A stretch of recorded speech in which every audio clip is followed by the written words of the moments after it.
სრულიად საქართველოს კათოლიკოს პატრიარქი ილია მეორე მის უნეტარესობას იოანეს, ტირანის მიტროპოლიტს და სრულიად ალბანეთის მთავარეპისკოპოსს, ალბანეთის ეკლესიის მეთაურად გამორჩევას ულოცავს. მისალოცი წერილი საქართველოს საპატრიარქოს ოფიციალურ Facebook გვერდზე გამოქვეყნდა. სრულად გთავაზობთ მილოცვის ტექსტს. მის უნეტარესობას იოანეს, მიტროპოლიტს ტირანისა და მთავარეპისკოპოსს სრულიად ალბანეთისა.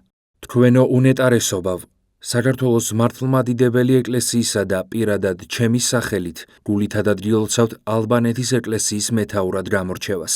ღმერთმა მოგანიჭოთ ჯანმრთელობა, ღეგრძელობა, სულიერი ძალა და სიბრძნე თქვენზე დაკისრებული დიდი პასუხისმგებლობის აღსრულებისთვის, რათა იყოთ ღირსეული გამგრძელებელი უნეტარესი ანასტასიოსის ღვაწლისა. ვიმედოვნებთ თქვენი საჭეთ მყრობლობის დროს ჩვენს ეკლესიებს შორის კავშირი კიდევ უფრო განმტკიცდება და თქვენი მწყემსმთავრობა იქნება ნაყოფიერი და სულიერი სიხარულის მომტანი, როგორც თქვენი სამწყსოსთვის, ისე საერთოდ მართლმადიდებლობისთვის. გეწეოდეთ უფალი ჩვენი იესო ქრისტე და ყოვლად წმინდა ღვთისმშობელი, ქრისტეს მიერი ძმური სიყვარულით.